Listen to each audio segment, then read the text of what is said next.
I'm Brianna Brownlee here outside of the Fort Myers Police Headquarters, where officers tell me that they are in a difficult situation with the city of Fort Myers, and it all comes down to contract negotiations. Now, I have been speaking with the president of the Fort Myers Police Union, and since he's been on the clock all day, he wasn't able to go on camera. But he did send me details about what officers call a staffing shortage and concerns that they have about safety. Officer John Price says for the past 15 months, the union has tried to reach a new agreement with the city of Fort Myers. He says what's holding everything up is that the city refuses to consider their critical needs. He says the department is faced with shortages due to the lack of pay. He says 911 dispatchers are operating at 60% staffing. So that means officers have to come in off the road to fill in for them.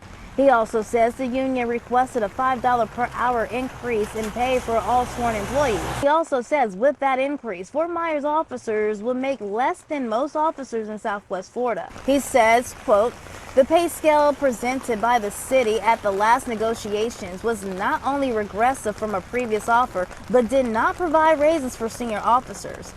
Adding, while the city has offered to adjust starting pay for officers, it has also offered a Adding, while the city has offered to adjust starting pay for officers, it has offered a $0 an hour raise for senior officers at the agency.